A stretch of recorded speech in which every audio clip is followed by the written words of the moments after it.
The Green Hornet.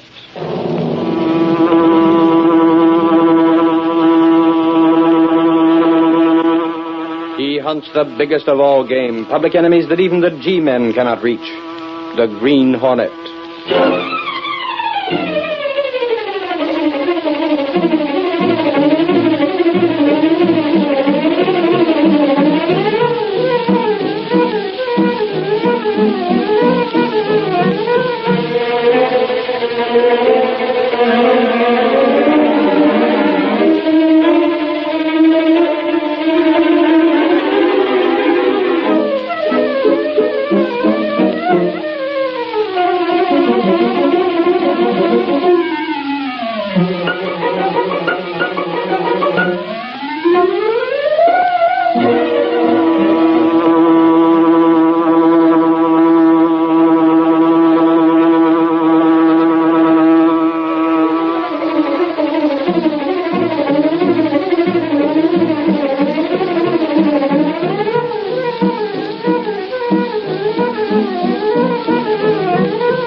The Adventure of the Ghost Who Talked Too Much. The events and characters depicted in this drama are fictitious. Any similarity to actual persons, living or dead, is purely coincidental. My name in life was Homer Burley. I have a message for my wife. Is she within the hearing of my voice? Homer.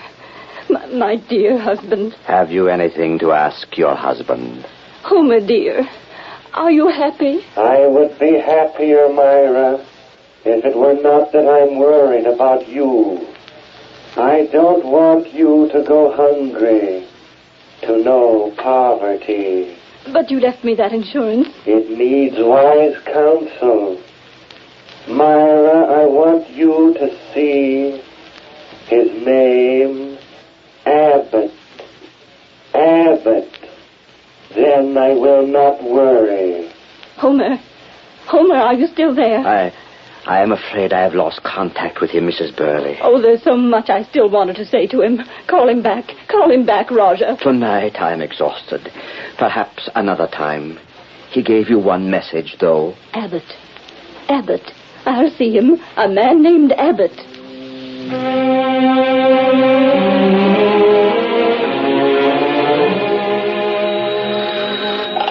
Mr. Abbott's office. An appointment? Have you met him before? Very well. Please come at 3 tomorrow. Yes, I'll put your name down. Thank you. Goodbye. Is Abbott in his office now, young lady? Oh, yes, sir. It is time for his daily reading. Of course, Roger. Please go right in. He's waiting for you.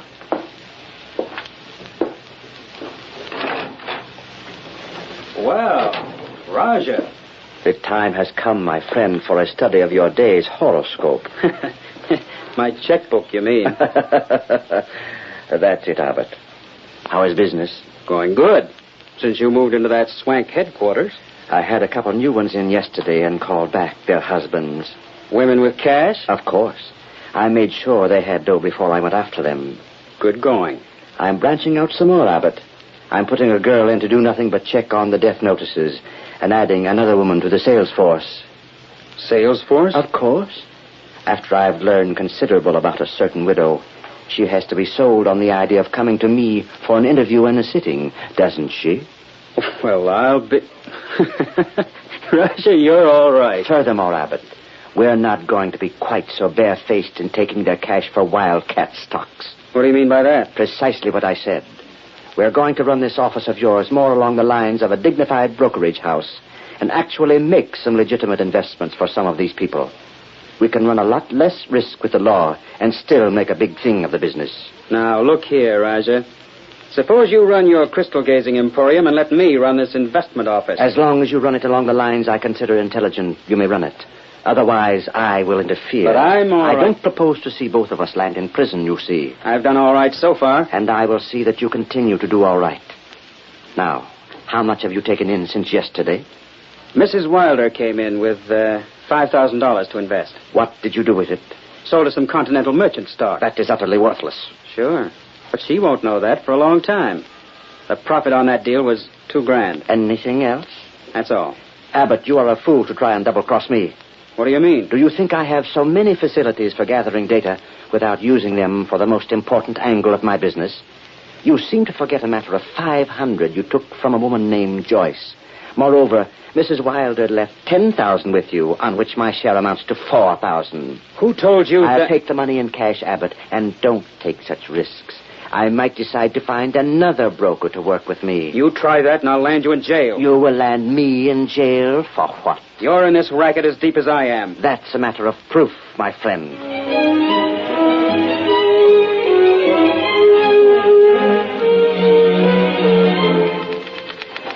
Hey, Casey, here's a funny one for you. What's that, Clicker? Why, if this isn't a Lulu, get a load of this negative. And be careful, it's still wet from the rinsing bath. I shot a picture of this Roger at the Hotel Continental affair this afternoon. Yeah? Well, what about it, Clicker? Well, the doggone negative's a positive, see? That palooka has such a dark complexion that he shows white on the negative. Now, ain't that something? Who is the bird, anyway, Clicker? Oh, Roger something or other. I didn't cover the story, just took a couple of shots of him. He's the new rage of the society dames. What's he do? Look into a crystal or something? Oh, he does all the tricks. Crystal reading, spirit tapping, table tilting. I was talking to a couple of dames over at that meeting, and they claim he brought back the spirit of their dead husbands. Ridiculous. Well, I'm just telling you what they told me. Boy, would I like to try to get a photograph of one of those spirits. Good afternoon, Miss Case. Oh, hello, Miss Benny. Hello, Mr. Reed. I didn't know whether you'd be in or not today, Mr. Reed. I usually get in once during the day. I was just showing Miss Case this negative, Mr. Reed. It's that new sensation in the spiritualistic world. Who's that? The Roger. Oh, a couple of the girls were talking about him last evening. I tell you, that guy's a sensation. He's got everybody talking about him. He also has a good press agent. He's hammered at us from the time he first showed up in town. Sent enough stuff in the office here to fill half a dozen of Gunnigan's wastebasket. No wonder I'd never seen any of it. Gunnigan is allergic to fakers, fakes, and racketeers. And press agents. No wonder the stories on the Roger didn't get by him. He probably thought you might let one of them see print. Well, you suppose this Roger really has something on the ball? He's got just enough on the ball to make himself a fortune. But you know, Mr. Reed, there are no ghosts. I'm surprised that the law doesn't step on a man like that. I don't know why the law should. Well, in the first place, he's obtaining money under false pretenses. Yes, but Mr. Reed, he really does give people some comfort. Don't you think so? Comfort? Maybe there's something to that, Mr. Reed. I hadn't thought of that angle. If it gives a woman comfort to think she's hearing from her departed husband, well, it's surely worth whatever Roger charges. Unless he goes beyond that. What do you mean by that? I've heard of men like that aren't satisfied with the fees they charge. They suggest investments for people and use that as a means of robbery. However, we have a newspaper to run. Look here, Mr. Reed. Yes? I'd give a week's pay for the chance to take some pictures at one of those seances. You'd give a week's pay. Boy, that would be something new. Why not let me sign up for one of his weekly meetings and take along a hidden camera and some flash bulbs? Maybe if the ghost appears, I can get a picture of him. Picture of a ghost? Wouldn't that be something? Miss Benny. Huh? The Daily Sentinel couldn't endorse such an unethical proceeding. Oh, that's what I was afraid of. I'll be in my office, Miss Case, if anyone calls. Very well. And, by the way, if someone should happen to already have a good picture of a ghost taken at a seance, I'd be interested in seeing it. We might use it for a Sunday magazine picture. I get it. Look here, Casey. Don't you worry about someone just happening to have that sort of a picture. I'll be around with one inside the next couple of days. Hiya, Clicker. Hey, Click, how's the girl photographer these days? Hi, gang. Hey, Lowry. Huh? This way, fella. I want words with you. Oh, what's up? Come on over here where the super snoopers won't get an earful of my plans. I need cooperation, and you're the guy to give it to me. Right here will do. Sit down on the edge of the desk or someplace. I gotta make a call. Look through that drawer, will you? For what? See if you can find that small camera of mine, the Leica. Candid camera shooting, huh? And how? Here's the number. Hey, did it ever occur to you that you could clean out this drawer sometimes and make things easier for yourself? Careful you don't break any of those filters. Hey, Scott, how do you know what's in here? There's the Leica down at the bottom. Pull out that photo flash attachment, too. Where are you going? We're going to a spiritualistic seance, Lowry, and get a picture of a ghost. Hey, have you gone screwy? Maybe so. This what you want? That's it. Close the drawer now. I'm going to try to horn in on one of the meetings this Roger has in that new swanky apartment of his. You go out of your way looking for trouble, don't you? Wherever there's trouble, there's a picture, Lowry. And I'd go a long way for a good picture. How much money you got? Money? What's that? No fooling. Borrow a couple of bucks, will you? I got to get a couple of flash bulbs and... Say, Lowry, have you got a suit that's pressed? We have to dress up to go there? Well, you have to look civilized. The Roger has quality folks at his meetings. Oh, here he is now. Is this the Roger studio? Well, I'd like to know if it's possible for me to attend one of his meetings. One of the seances, you know.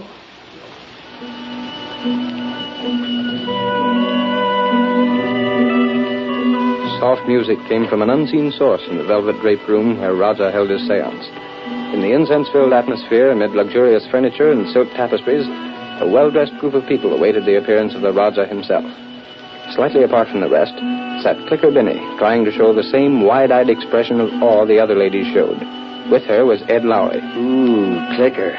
This place smells bad. Shut up, Mug. That's incense. Yeah, well, I wish we were out of here. Scared? Oh, my eye. Now get things straight. You keep that reflector with the flash bulb under your coat till the lights are out. And get it set and ready. You've been over all that before. Well, don't muff it. Point the reflector at the ghost, and when I click the shutter, the bulb will go off. And we'll go out on our ears. That's okay by me as long as we get the picture.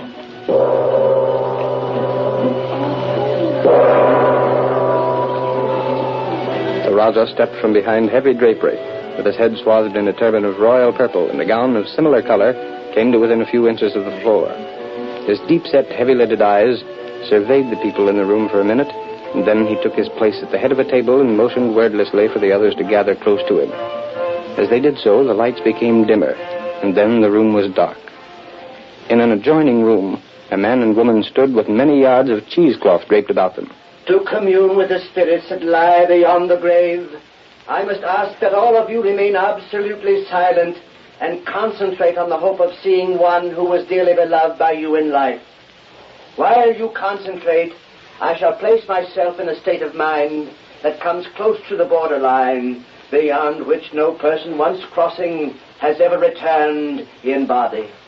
In a moment, if conditions and atmosphere are right, it may be possible that the voice of someone who means much to one of you will make itself heard. Then, if absolute silence prevails and nothing happens to disturb the spell, this spirit may come and let itself be seen.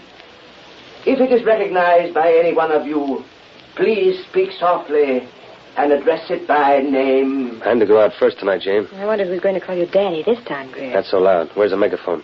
I've got to get the old sepulchral spirit in my voice. Right here. Drape this stuff around me now. Get the megaphone up to the wall there and start talking. The Rogers press the signal button. Right.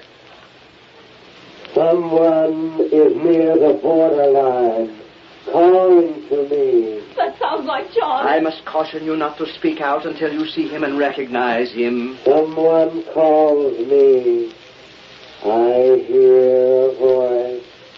I hear a voice. Who calls me? I feel a presence in this room. Someone from the hereafter is calling for attention. Come, give me your name. My name was John. John. John, will you let us see you? Someone is calling for me. I will let myself be seen. Come, John. A friend of yours is here. I would like to have a word with him. Someone took a picture. What in blazes? Who did that, John? John, where are you? This way. Turn on the lights. What is the meaning of this disturbance? This is profane. This is unheard of. This is the way out. We got it. We got it.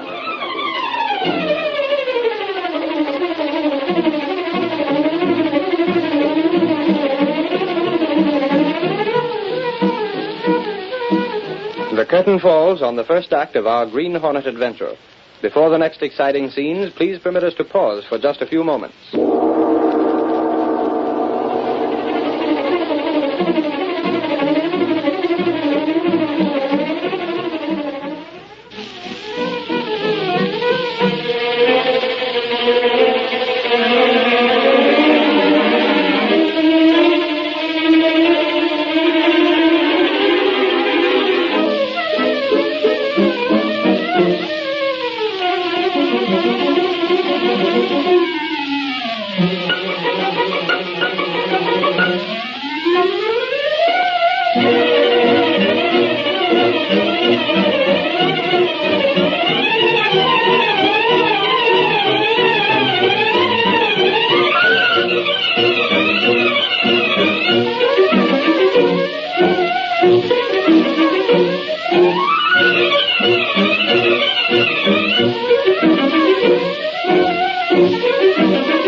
Now to continue our story. When Britt Reed heard through society friends that Roger, the spiritualist, was using his supposed occult powers to persuade widows to trust their money to his accomplice, he had Clicker Binney get a photograph of the specter at one of the seances. The next day, when Britt Reed came to his office, Ed Lowry was there before him. The girl got a beautiful shot, boss. It shows that fake up to a fairly well. Good enough, Lowry. We can use that photo in a Sunday supplement in a few weeks. I'm planning on a feature story dealing with these racketeers and ghosts. Well, I can contribute. How's that? Well, I can contribute. There have been a lot of cases where women have been told by the crook they thought to be the spirit of their dear departed to go and sink their cash into phony stocks and bonds. Where did you get that? Police headquarters. They've had complaints on Raja. They have? Yeah. That's odd. And the other evening, a couple of women were telling me about him. They'd been sent to a man named Abbott. That's the guy. He sold them stocks that weren't worth a hoot. That's what the cops were told. But the law can't prove a thing. I know it. Yeah, perhaps an expose in the Sentinel would do some good. That's what I had in mind, Lowry. Roger will sue if you mention him. Well, let him sue. And it won't get anywhere, boss. That's the tough part of it. He'll fold up and move to another city if things get too tough here.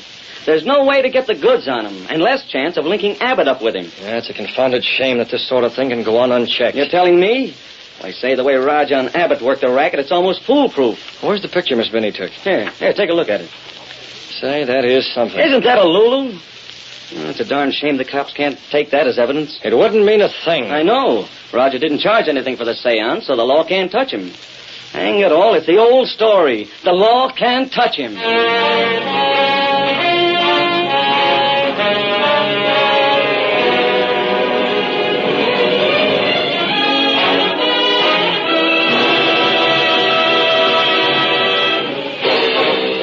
The law couldn't get at Roger and his racket. But Britt had deeper plans when he arranged for the picture to be made. We find him in his apartment with Cato, his faithful servant and the only living man to know him as the Green Hornet. This picture, Cato, shows me how the ghost appears and where he comes from. Yes, Mr. Britt. In my careful study, I can get a fairly good idea of this man's face in spite of the gauze that's draped over his head. Yes, sir. And I think that with that, I can step out at the next seance. What are you going to do? Give the Roger the shock of his life. How? The Green Hornet's going to a seance. The next ghost that Roger summons from behind those drapes is going to have altogether too much to say. Now we've got to make some plans, some rather elaborate plans. Yes? You'll be in on them. He uses a phonograph, Cato, that's probably played from the same back room that the ghosts wait their turn in. What about that? Now, let me see. Abbott, that's the name of the bird that handles the financial end. Yes, sir. I'm going to give him an invitation to the next seance. I wonder what he'll have to say. He won't dare say much in front of the guests. Neither will the Roger. But after the guests have gone, I wonder.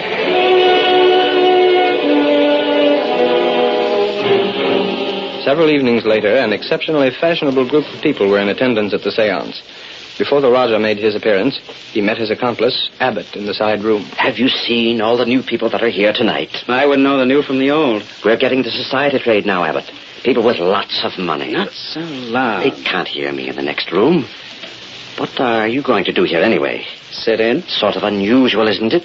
Any objections? No objections, of course.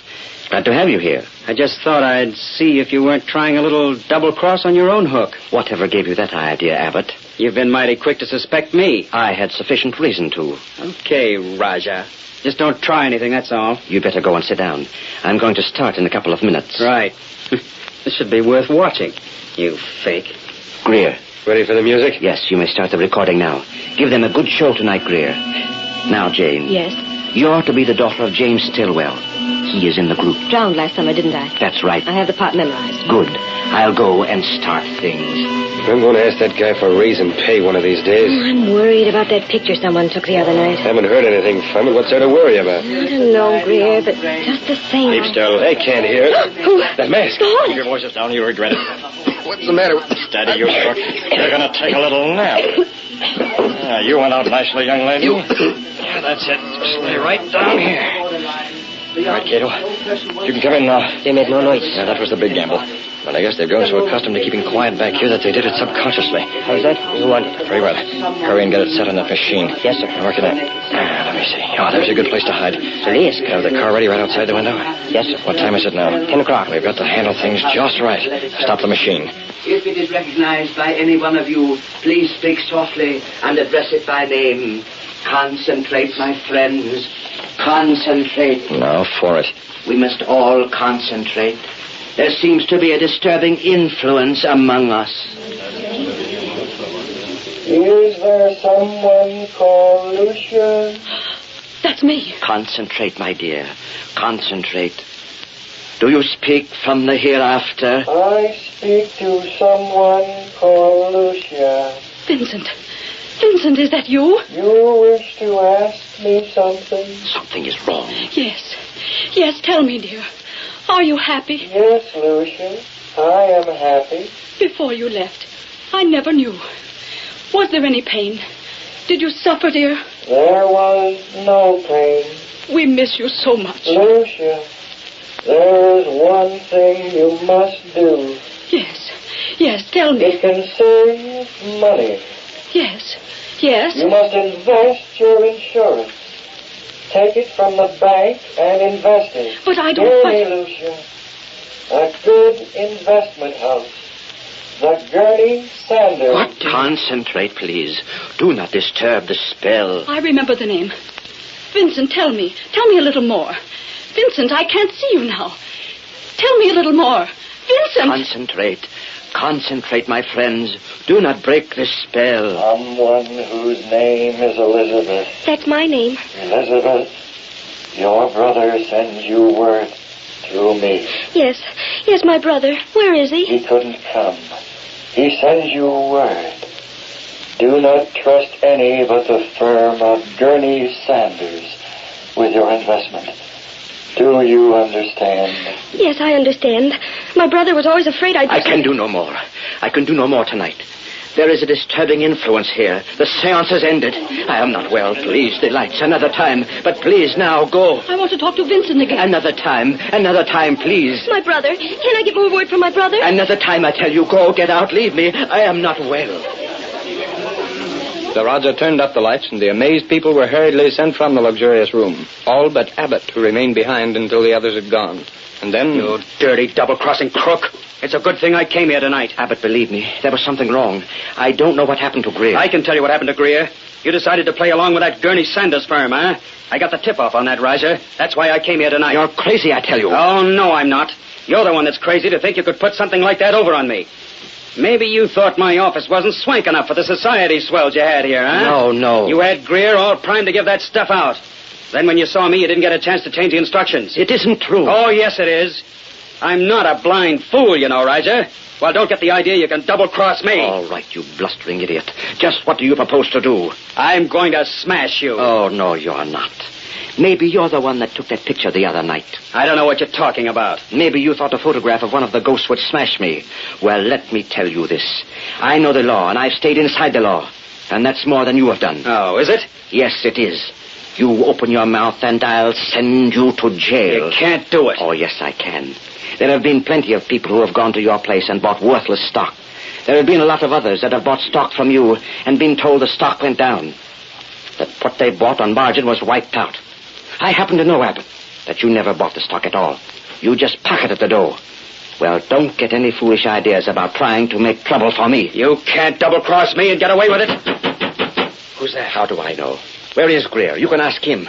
I didn't try to double-cross you, Abbott. Greer, where are you? Answer the door. I'll go myself.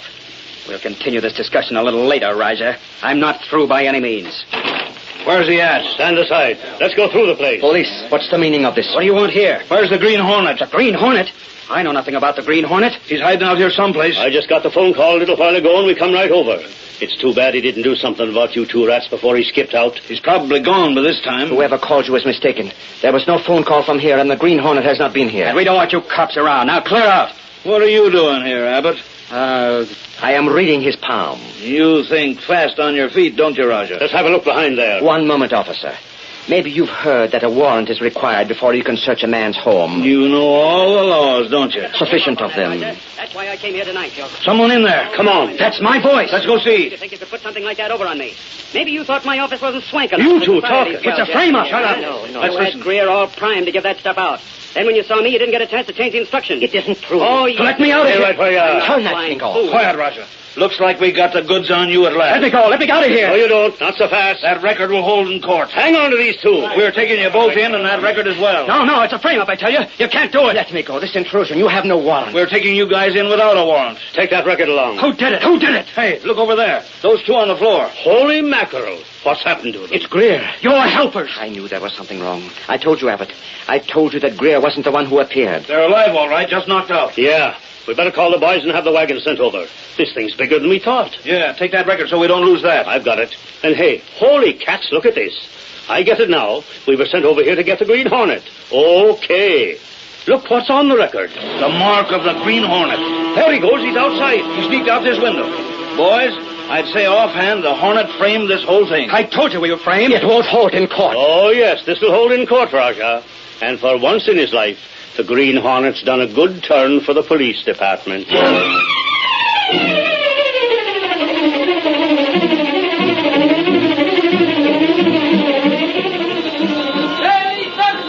Street paper!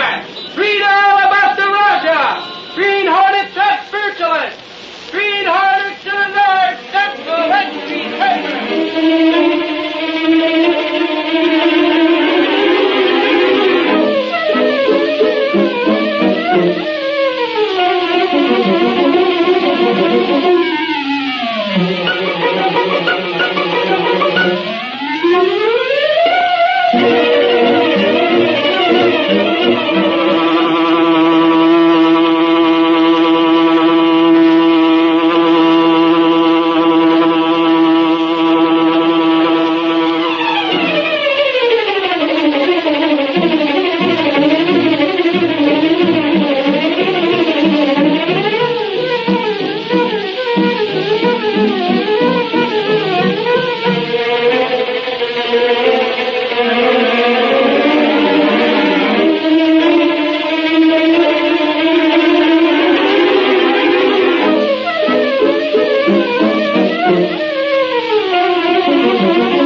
The story you have just heard is a copyrighted feature of the Green Hornet, Incorporated.